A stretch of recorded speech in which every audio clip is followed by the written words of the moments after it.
The Conjuring was well known for its financial success. Horror movies can be made cheaply and quickly. However, The Conjuring wasn't just a quick gut-rate horror film. It was calculated and written carefully, to the point where every scene is important in some way. Director James Wan made use of several interesting camera angles in the movie. Sometimes the movement of the camera arguably simulates a spirit's movements, and other times the camera angle is more conventional, setting scene dominance and emphasis. I will be talking about the following elements: the parents moving scenes, the music box scenes, lift and turn shots, the basement, and top-down shots. The first time the parent family is seen on camera, the angle is one from within the house. This is purely intentional. The camera angle suggests something is watching the family approach from inside the house. Then, as the camera moves to follow them, it can be understood that something is interested in them as well.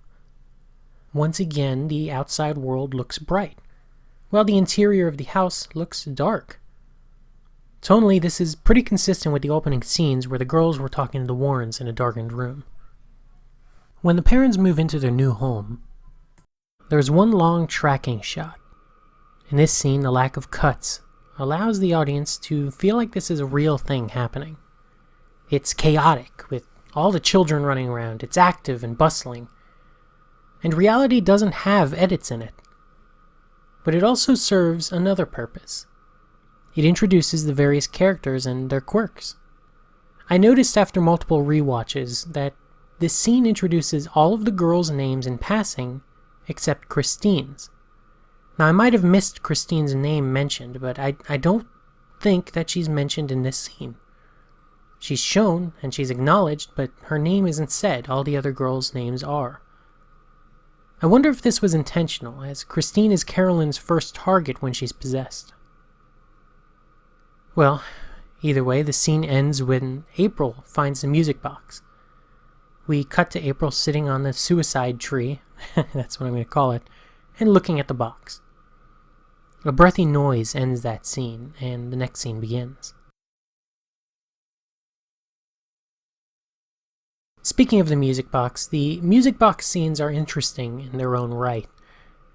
In the first music box scene, the tension is set up for later scenes using the same object. When April first explains to her mother how she can see someone behind her when she looks into it, there's a lot of apprehension apparent in Carolyn's face. Also, it's worth noting the light reflected onto her face, which emphasizes her eyes. This is repeated later. As she stares into the mirror, the song plays and a tiny clown hops up and down slowly. This primes the audience to prepare for a jump scare, since this little thing is peeking out every second. The music stops, but Carolyn's expression changes. Did she see something?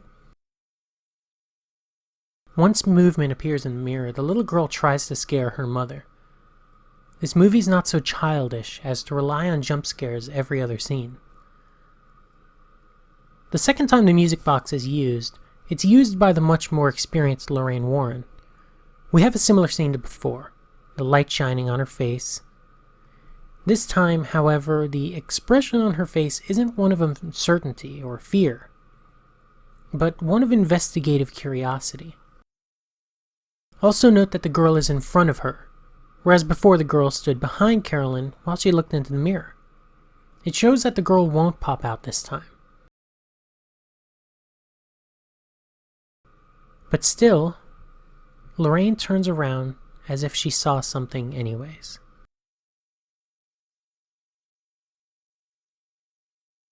A good example of a shot that simulates a spirit's movements is the lift and turn shot that is repeated in this movie. This shot seems to serve two roles. It establishes where the scene is happening, and it suggests an existence that floats through the air. An establishing shot would be an external shot showcasing the location of the scene.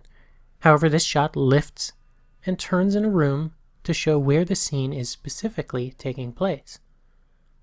This type of shot works well in a supernatural film due to the camera's movements, and it again shows the audience the perspective of a spirit.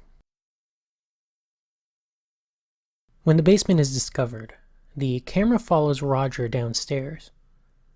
After Carolyn asks him what he's doing, we cut back to him from a high angle.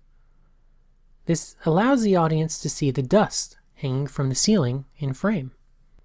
It's moving in the wind and nasty, but Roger can't see it. The previous instances of darkened interiors is nothing compared to the darkness in the basement. This emphasizes the evil in the house. It runs deep to the core of it. And speaking of the basement, an interesting use of the found footage type of recording is done when the Warrens start their investigation there. They use a 70s style film camera to record their investigation, particularly as they delve into the basement. The realism experienced by the audience earlier in the long shots were nothing compared to an old found footage type of experience. These scenes serve as some of the more realistic feeling elements in the movie. Of course, the angle is always used as if a person was simply filming as part of an investigation.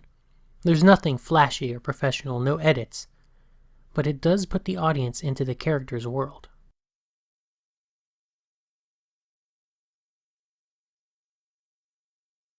There are several overhead, or top-down shots throughout the movie, especially as the supernatural activities increase in frequency.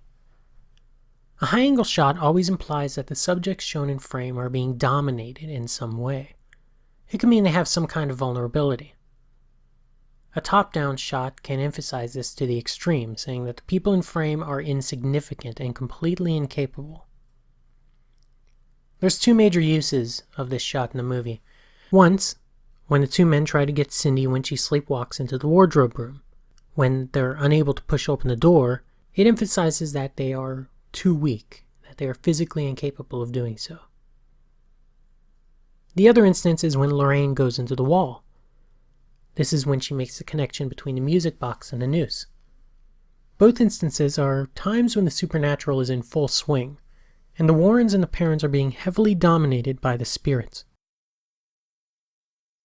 As we'll see in the next section, the physical and non-physical elements of the movie are emphasized both separately and together. There's parallel themes running through the opening, the middle of the movie, and the ending.